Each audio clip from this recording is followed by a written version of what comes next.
වාක්‍ය රීති පිළිබඳ දිගින් දිගට සාකච්ඡා කරගෙන ආපු පාඩම් මාලාවේ තවත් වාක්‍ය රීතියක් පිළිබඳ සාකච්ඡා කරන්න තමයි අපි සූදානම් වෙන්නේ.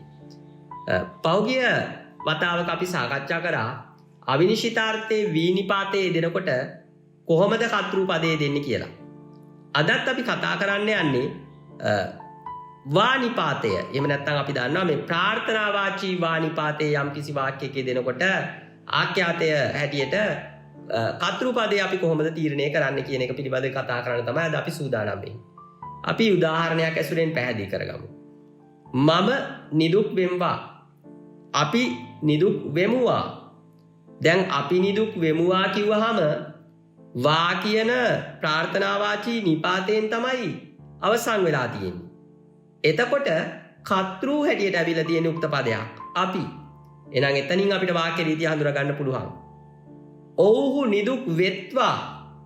වෙත්වා කියනකොට වා කියන ප්‍රාර්ථනාවාචී නිපාතයෙන් අවසන් වෙනකොට කර්තෘ පදය උක්ත රූපේ නොවු කියලා තියලා තියෙන්නේ. එහෙමනම් අපිට වාක්‍ය රීතිය අවබෝධ කරගන්න එක හොඳ අවස්ථාවක්. කොහොමද වාක්‍ය රීතිය අපි අවබෝධ කරගන්නේ? යම් කිසි අවස්ථාවක ප්‍රාර්ථනාවාචී වානිපාතයකින් වාක්‍යයක් අවසන් වෙනවා නම් කර්තෘ අපි තියනවා උක්ත රූපයෙන්. ඒ වගේම ආඛ්‍යාතය ඊට අනුරූපව තමයි තියන්නේ. මම කියලා ආවහම අපි නිදුක් වෙම්වා කියලා තියන්නේ. අපි දැකලා තියෙනවා සමහර තැන්වලදී ළමයි මේක වැරදියට ලියනවා මම නිදුක් වේවා. මේක වැරදි වහරක්. මම නිදුක් වෙම්වා වෙන්න ඕන. මොකද මම නම් මී වලින් අවසන් වෙන්න ඕන නිසා මම නිදුක් වෙම්වා. අපි නිදුක් වෙත්වා කියන්න බෑ. අපි නිදුක් වෙමුවා කියන්න ඕනේ. අපි නිදුක් වෙමුවා. ඔව්හු නිදුක් වෙත්වා. නුඹ නිදුක් වෙහිවා. තොපි නිදුක් වෙහුවා.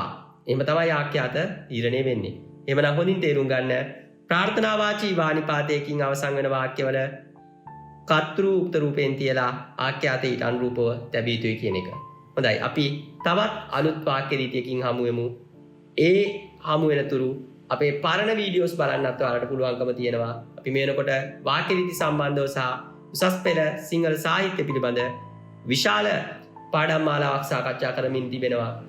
වාගේ යාළුවන්ටත් අපව දැනුවත් කරන්න පුළුවන්කම තියෙනවා අකීකරු සිංහල පන්තිය පිළිබඳව. අකීකරු සිංහල පන්තිය YouTube නාලිකාව subscribe කරලා තියාගත්තාම රහට සිංහල ඉගෙන ගන්න ඔයාලට පුළුවන්කම තියෙයි. අපි තවත් වාක්‍ය රීති පාඩමකින් ඉක්මනින් හමු වෙමු.